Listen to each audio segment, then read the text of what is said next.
I am live. Welcome to Tico Trend Red Pill Channel. This topic is going to be about impulse, want, approval, and competition for the most part. These are typically the things that drive women, which is sad but so true. It typically drives women for the most part. Ooh. It drives women for the most part, and it basically makes them who they are. And the sad part about that, it's all driven by biology and emotion for the most part. So all this stuff that you see with women is driven by biology and emotion.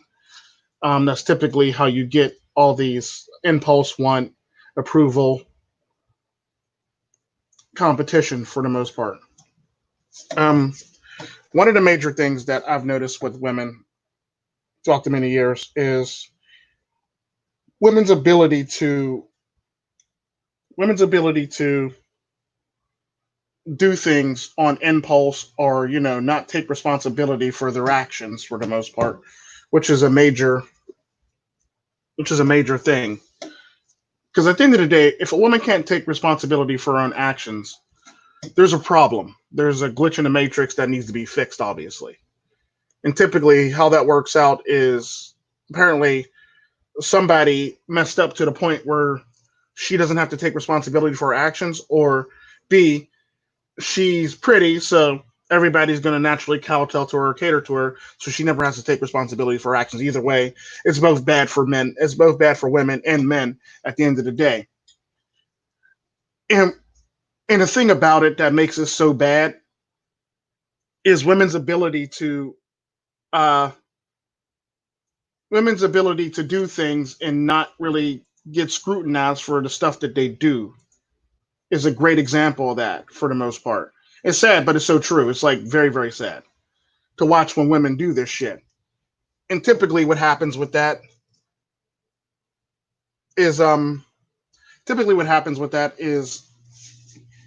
a woman would go into like various first off, I'm gonna preference this by saying I'm gonna rebut Dave Chappelle's one comment when he said just because they dress this way doesn't mean they are that way. The problem with that statement is, yeah, that means they are that way. They're just not that way for that guy that's hitting on them. They're that way for a guy that they want. The problem with women is women, at the end of the day, women can be hoes. Women can be dressed like whores. But the problem is though, they're not dressed for whores for that certain guy. They're dressed for whores for a certain guy. Because at the end of the day, if that was the case, there wouldn't be a lot of one night stands. There wouldn't be a lot of, you know, taking a chick home and banging her out and like, calling it a day for the most part if that was the case. It's all about the man. It's all about the man that they're interested in and that they want. If that man walks by, that's typically how that's going to pan out for the most part. They could dress like a whore, and it's just the fact that they're just not a whore for that man. So yes, that's true and false. They're just not a whore for that man. They're a whore for a man that they deem as valuable to them, or deem as high value to them for the most part. And that's typically how that works. So at the end of the day, yes and no. Women who dress like whores are whores. They're not whores for average looking or ugly men. They're whores for good looking or rich men or men with status or men with money, basically. That's typically how it works. Good example of that is my friend I always talk about, my Indian friend, my pudgy Indian friend, who's about like, I forget how tall. He's about 5'4". I want to say 5'4". He's zilly banging bitches 2 at a time on his private jet or in his car. It's like, it's so at the end of the day, I mean, he may not, when at first glance, he's not the type of man that you would go after. But you found out he have a private jet. That tend to make a lot of bitches wet, and women are willing to be whores to ride on his private jet. It's just facts. And the sad part about that is this does nothing more than create a constant cycle between men and women were like the chase to catch release game for the most part. Because at the end of the day, feminism pretty much spurred this on. We're like, sexual liberation, sexual freedom. Go and have sex as much as you want, whenever you want, and don't feel guilty about it. The sad part about that is there's repercussions to that consequences. There's repercussions to those actions for the most part. And a lot of women are running into this today, and they're blaming all men for the deeds of some men, which is actually pretty funny when you blame all men for the deeds of some men.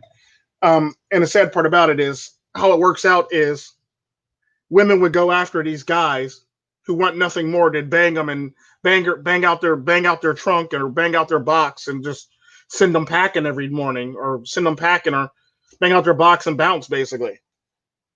And it's pretty much what it is. Like, a lot of women run into this problem, and then they want to blame all guys for the problem that they're running into and helping create. And the sad part about that is they help create this problem, but they don't want to take responsibility for creating this problem because sexual liberation. But at the same time, for you to be sexually liberated, you have to not be guilty about the stupid shit that you do, which is unfortunately something that women can't actually do. This is why a woman can never tell you what her actual body count is, because she obviously feels guilty about her body count. Despite the fact that we live in this sexual liberation thing, they all know deep down inside, no man wants a hoe, basically. It's typically what it is. No man wants a woman that's a whore. No man wants to try to turn a whore into a housewife unless they're very desperate. That's typically how that works. And women know this, so women try to lie and betray what their body count actually is. Because at the end of the day, I look at it like this. If you can ask me how much money I make or what I do for a living, I'm allowed to ask you, what is your body count? It's that simple. You want to know how much I make? What is your body count? That's typically how I approach things.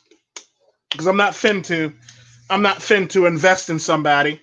And that's exactly how I look at it. I'm not fin to invest in somebody with a high ass body count. I'm not fin to invest in anybody who's a liability for the most part. And I view people with a high ass body count as a liability. That's typically how I view anybody for the most part. And that's what I basically tell my friends. Like, that's not dating material, nor is a wife material. That's play around material, or that's, chew toy material, basically. Then, go find the actual bone or actual steak if you want relationship. Don't find no actual clone meat if you want a relationship. Or IKEA tables, or IKEA furniture, basically. Go get some Robin Stuckey furniture over here instead of trying to buy this IKEA shit. Because half the time men just shop in the IKEA section and that's what they get. A fucked up table with not all the pieces. Sometimes it got the pieces, sometimes it don't. Sometimes it's all there, sometimes it's not there. Sometimes it's cracked, sometimes it's broken, it depends on what you get for the most part. It's a mixed bag with women anymore these days. Because at the end of the day, if sexual liberation was a thing, women wouldn't feel guilty about their body count. However, there's this thing called biology that makes women feel guilty about their body count. It's just facts.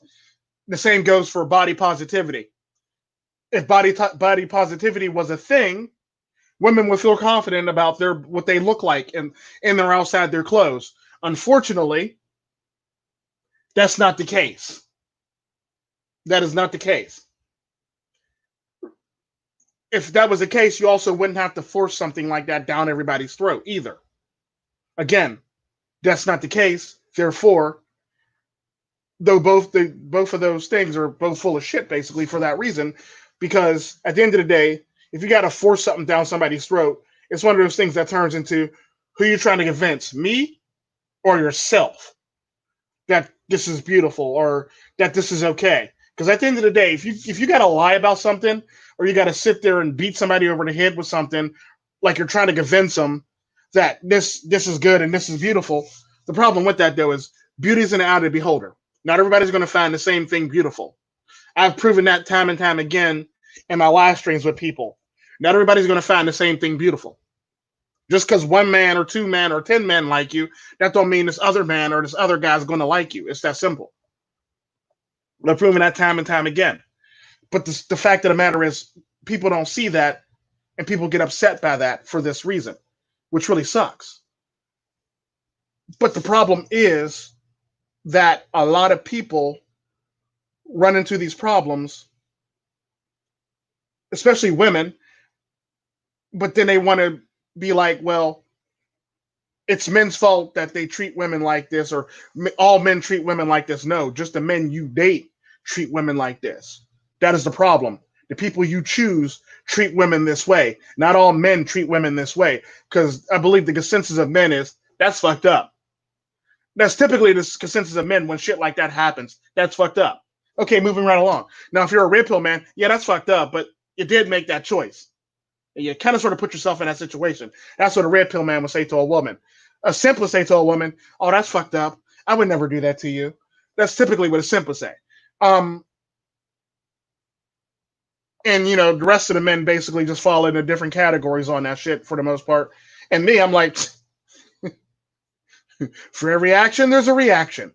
That's typically how I feel when women do stuff or complain about men that do them wrong. They try to say all men do it this way. Because like last I checked, I've never once, I've never once been a womanizer. I've never once cheated on any of my significant others. I've never once, you know, smashed and dashed somebody. I've never once did any of that stupid shit for you to actually blame all men for doing. So for you to actually put all men in one category lets me know that you're dating the same group of men. Like I always say, if you quit dating the same 10 men, you wouldn't run into this fucking problem. Because at the end of the day, men only do things to men in the society today only do things to please women for the most part. It's typically how it works. So a good example is the Dave Chappelle special, where he said men buy nice things not because they like nice things. Men buy nice things or do nice things or have nice things or do nice things, especially because Chris Rock also said this too. Men do nice things for women just to get women for the most part. So if a man's driving a nice car, he's not doing it because he wanted a nice car. He's doing it because women like that nice car. If a man has a house or a nice house, he didn't buy the house just because he likes the house. He bought the house because it attracts women. That's typically how that works. And the sad part about that is women are so women don't pay attention enough to this shit because they're so caught up in the glitz and glamour or the infatuation and or lust of this person that they miss the whole entire mark and they miss the whole entire thing, but they want to blame all men for doing this as the people. Last I checked, you didn't pull up at my house and I didn't bang you out and put you out and make you get an Uber. That's the men you dated that did that. I'm sorry. That's how it works. Like, you're not going to blame me or put me in a category with a bunch of people who fucked you over. It doesn't work like that. Not in Tico's world, not in Internal Sadist's world, because I'm going to call you out on the shit. And that's typically how that works. But the problem is we got a lot of people who put themselves in situations that they don't need to be in. They put themselves in situations that they shouldn't be in, knowing damn well they shouldn't be in it, but they don't want to take responsibility for putting themselves in the situations, so they blame the person who they were in a situation with, and i.e. this where you get women at for the most part. You basically put yourself in a situation because you were caught up in the lust that you're upset the next day that the person's not calling you back or the person's not trying to hit you up, the person's not trying to take you out. You were basically nothing more than a catch and release. That's typically what it is. You were nothing more than a catch and release. And it's typically what it is. It's basically it'd be no different than fishing is a good example of that to help people better understand that. When you go fishing, you're looking for a certain fish or for a certain size fish so you can feed yourself. You're not going to take some guppy. You're not going to take some shit. You're going to naturally throw the shit back till you get a bigger fish that you know would actually feed your appetite for the most part, or what you're trying to fish for, the amount of fish that you're trying to fish for so you can actually sustain yourself. That's what you're going to do. So you're not going to sit there and just get any old small fish. You're probably going to toss it back for a bigger fish. Or you're probably going to put it on a hook and use it to get a bigger fish for the most part. And that's typically how it works. Basically, what I'm saying is man's fishing, a man's way of fishing for a woman is by having nice things. A car, a house, you name it for the most part. That's typically how men fish for women. That's pretty much like the man has a fishing pole. The man's the fishing pole. And on the end of the fishing pole is either a car, a house, some money, some watches, nice clothes, his looks. All this shit's on the end of the pole. That's the bait. Women are the fish. Women are always going to bite when it comes to these things. It's basically like my friend, like I always talk about my Indian friend, who's about 5'5", 5'4", and like I say, he's banging bitches on his private jet all the time. He's banging bitches 2 at a time on his private jet all the fucking time. Every time I turn around, this nigga got a new video uploaded on his channel, banging bitches 2 at a time. Fat Indian dude just banging bitches 2 at a time on his private jet, or in his car, or at his house. And it's just shit like this that just blows my mind when you actually see this stuff. You see this stuff happening. Like, a woman could overlook somebody's looks for a chance to fly on a private jet.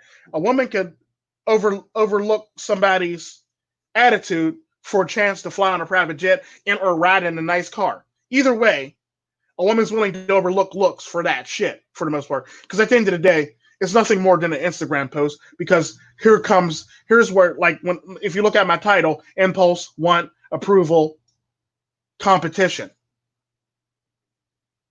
That's nothing more than a nice Instagram post for a woman to say take a selfie on a private jet after she done got her back blown out, or after she done got her box blown out. For the most part, it is what it is. Women would do that all the time.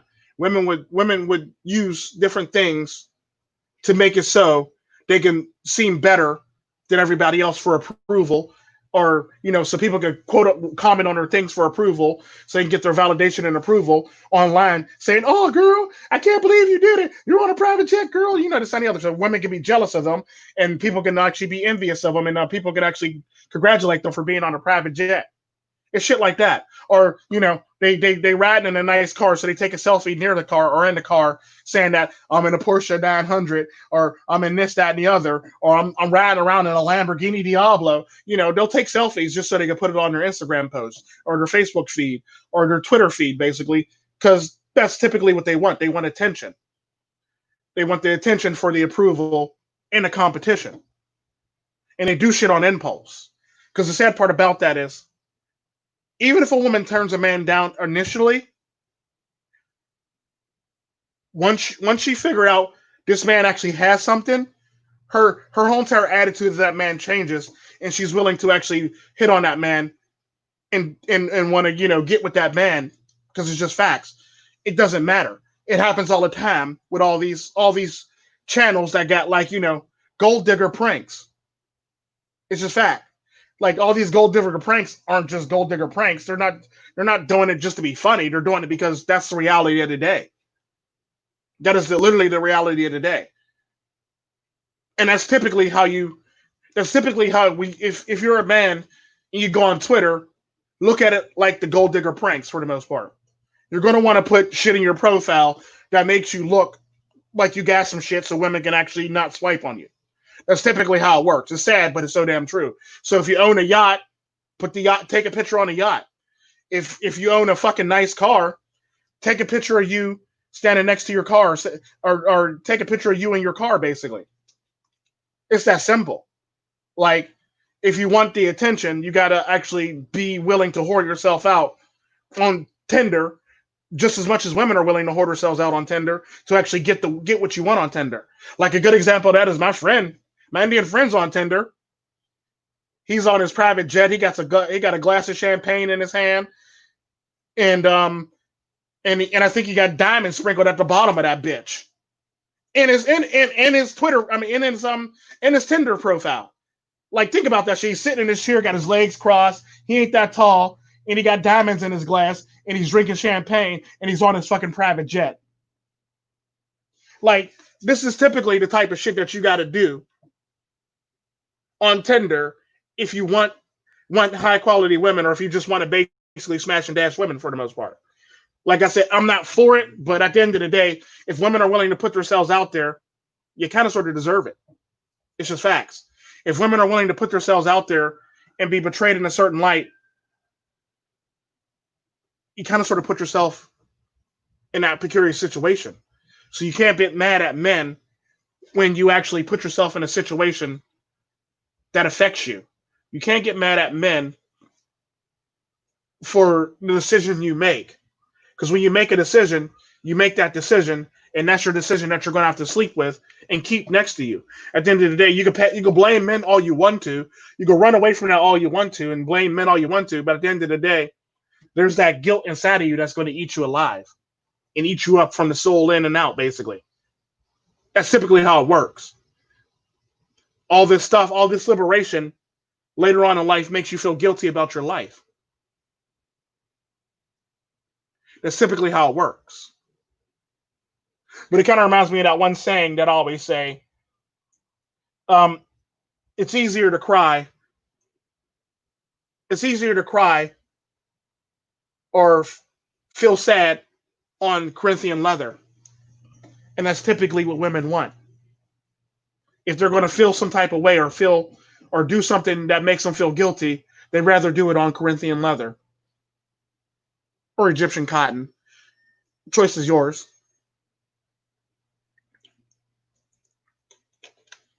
And that's typically the problem with society today, because people do this shit and they don't want to take responsibility for it. Then they want to pass it on to somebody else.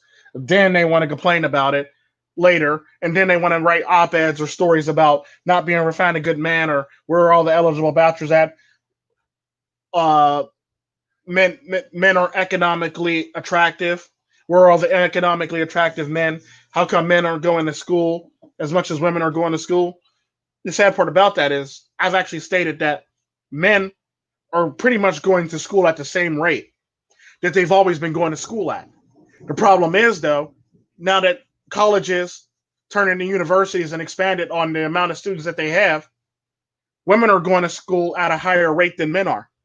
Men are still going to school at the same rate. I mean, give or take a couple percent. Men are still going to school at the same rate. Women are just going to school at a higher rate. There's reasoning for that, and I've actually stated that. If you actually pay attention to, if you stop like complaining about being pressed for a while and realize that there are a shit ton of grants and loans out there for women that are out there that are not out there for men, typically. And the sad part about that, a lot of those grants or loans got a higher cap rate than they would for a man. So you can literally find all those grants and loans for about, I think there's what, like 200 to 2,000 grants and loans for women that are specifically made for women. And there's about what, like all of what, like 20, maybe 50 grants and loans for men alone. And the cap on those ones are like, I think what, like 20,000, 40,000, if that, for men. And it's like 80,000 for women. So typically, naturally, you're going to go to school at a higher rate than men are for that reason.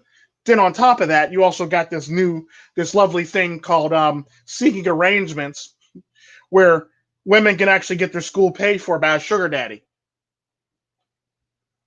How oppressed are you when you got a sugar daddy? And the sad part about that, when it comes to these sugar daddies, and it's like, I'll hear people say, well, women will say, well, there's sugar mamas. There's about 4 sugar mamas on that site. 4 sugar mamas on that site. 4. To the hundreds and thousands and millions of sugar daddies on that site. Like, let that shit sink in for a minute. So you're not oppressed. You're just situationally oppressed. Good example of a woman's oppression is she's at the club with her friends, and no good-looking men are at the club. No men that's at her liking are at the club. She's oppressed now because she's being talked to by average to low quality men. Now she's oppressed. That's typically women's oppression in a first world country. Another good example of oppression of women in a first world country. The man that they want won't settle down with them. That's oppression. So they're so oppressed. When you got all these other men that's willing to do this with you, but you're overlooking it, but you're oppressed because this man right here won't settle down with you, even though all these other men will. That's oppression in a first world country. Another good example of oppression in a first world country is women who go online and put themselves out there online. They want to talk about simps and shit like that, and talk about badly about men who simp for women or men who do stupid shit, basically, not realizing that their crowd are nothing more than simps and incels for the most part.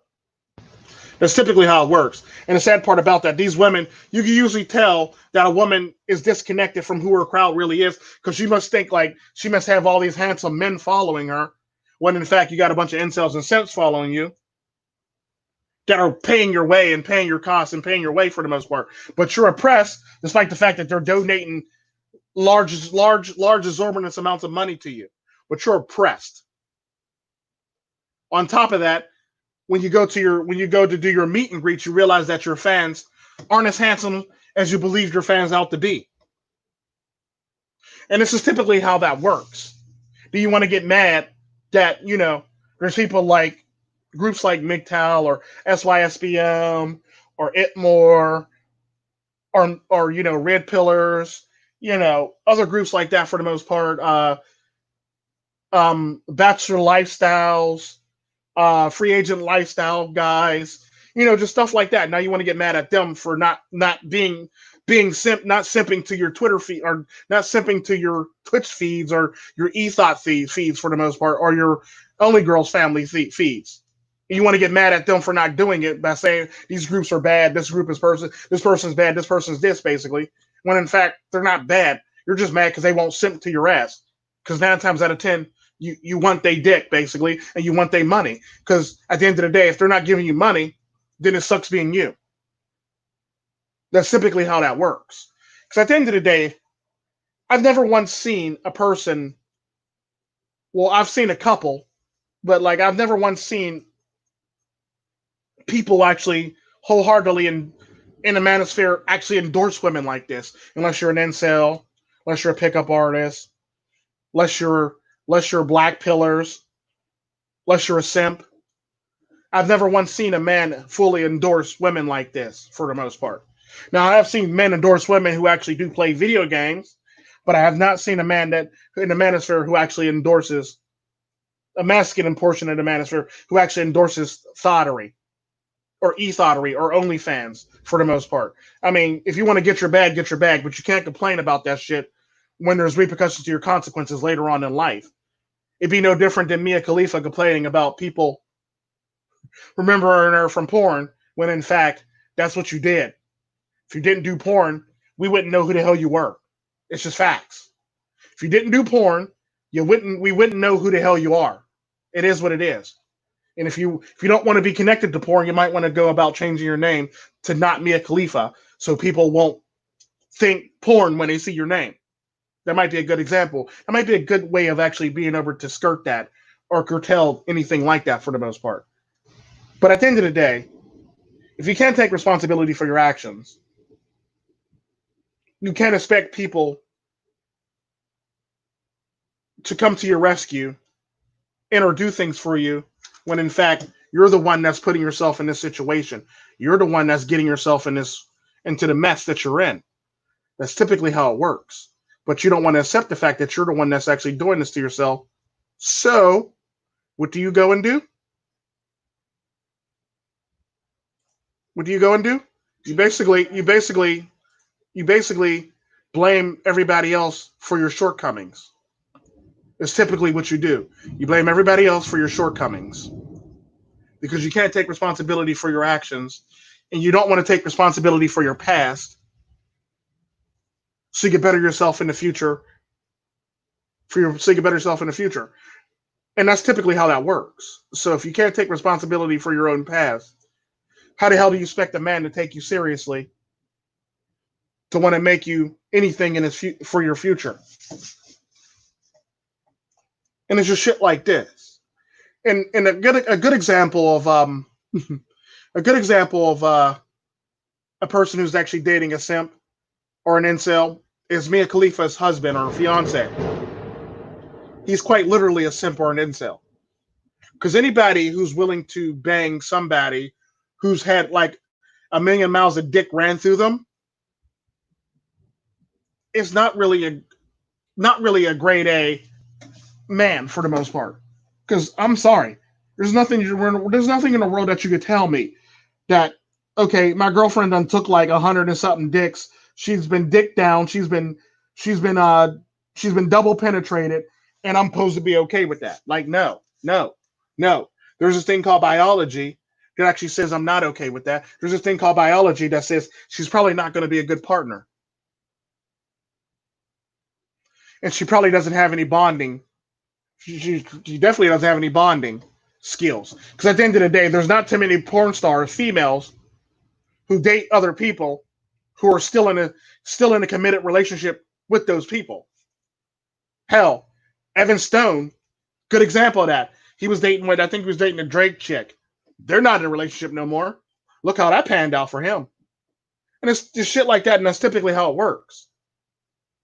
But at the end of the day, you got to be able to accept responsibility for your actions because nobody's going to accept them for you. And it's the adult thing to do. So that's my word of advice to people. Don't get yourself into stupid shit and try your best to be a better human being and be better with yourself and be better with your time and to value yourself. Because the sad part about that is women don't value themselves as much as they used to back in the day. They devalued themselves, so now they want everybody to value them, despite the fact that they devalued themselves.